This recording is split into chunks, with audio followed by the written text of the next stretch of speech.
je vais revenir sur la question épineuse, s'il en est, d'Ésaü et de Jacob.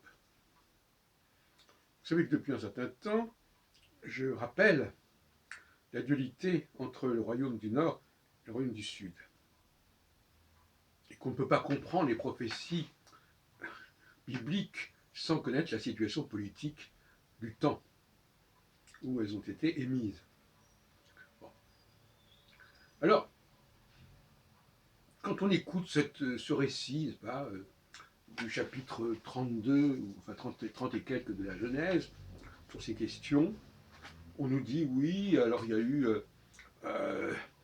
Isaac, il y a eu deux jumeaux, et puis il y a eu l'histoire du plat de lentilles qui a fait que Ésaü a vendu son droit d'aînesse à Jacob. Après, il y a eu Jacob qui lutte avec l'ange en revenant du pays de son oncle Laban. Il lutte avec l'ange et il devient Israël. Israël, comme par hasard, Israël, c'est le nom du royaume du Nord. Et il rencontre Ésaü. Bon.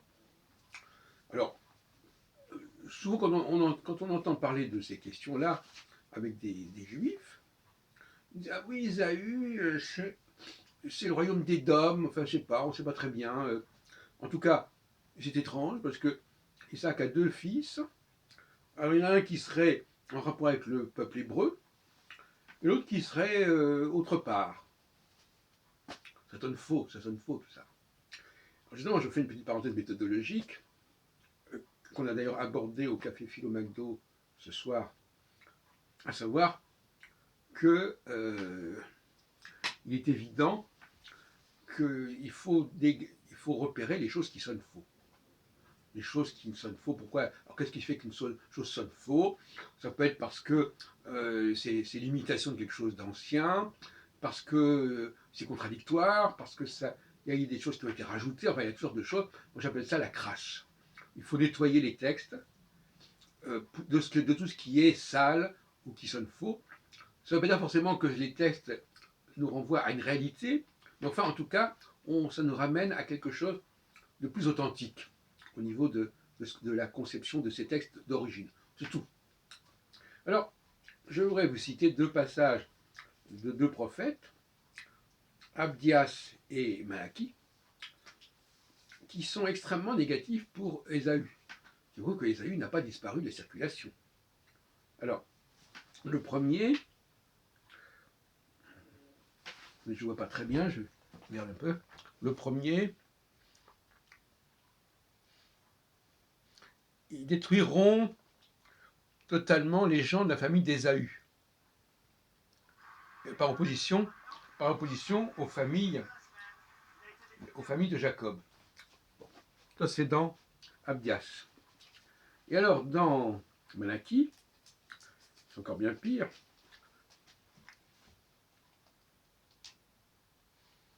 Est-ce que Ésaü n'était pas... Alors, le Seigneur aime les... Bon. Le Seigneur déclare à son peuple, « Moi, le Seigneur, je vous aime, mais vous, vous me demandez, où est la preuve de ton amour ?» Je vous réponds, est-ce qu'Ésaü n'était pas le frère de Jacob?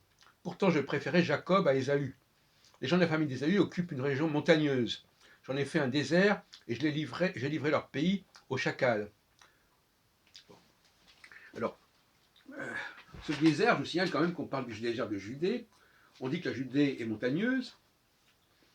Et par conséquent, on voit bien que Ésaü correspond en fait à Juda. Le royaume de Juda, par opposition à Jacob, qui est le royaume du Nord, le royaume d'Israël. Ça n'est pas dit, mais moi je vous le dis, et je pense que c'est une évidence. Donc,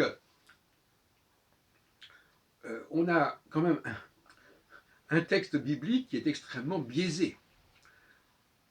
Alors, il ne supprime pas Ésaü, et ces deux jumeaux, on les retrouve effectivement dans l'opposition entre les deux royaumes qui sont constitués lors de la scission qui a suivi la mort de Salomon. Mais pas rien. On a donc une Bible qui est anti-judéenne. carrément, anti-judéenne. Et donc anti-juive quelque part. Et il faut donc réhabiliter Ésaü, et même considérer que cette histoire des deux jumeaux ne tient pas debout, finalement, puisqu'elle est là uniquement pour illustrer la rivalité entre les deux pays, en montrant que, finalement, Judas, qui normalement devrait avoir la primeur, c'est ce qui est d'ailleurs dit à la fin de la Genèse concernant la bénédiction de... il y a deux bénédictions dans la Genèse. Il y a d'un côté, la bénédiction donc concernant Judas, dont on dit qu'il est quand même le premier, mais en même temps, il y a Joseph qui fait un rêve et il voit que les 12 tribus et les 12 frères s'inclinent devant lui, etc. Et alors finalement, on envoie en exil Joseph, il est vendu, etc. Et puis finalement, c'est comme Joseph qui l'emporte et qui devient le chef. Alors que Judas, finalement, on n'en parle pas trop. Bon. Donc, voyez-vous, tout le discours biblique est biaisé depuis le départ. On nous dit que... voilà, donc finalement, je ne comprends même pas comment on n'a pas pu voir ça. Il faut vraiment ne pas... Il faut vraiment être aveugle, c'est une cécité. Parce que l'histoire de Jacob, l'histoire du royaume du Nord et du Sud, elle est très mal connue de la plupart des chrétiens et de la plupart des juifs. Interrogez, vous verrez. Et alors en même temps, comment comprendre les textes bibliques si on ne connaît pas cette histoire, si on ne connaît pas cette rivalité?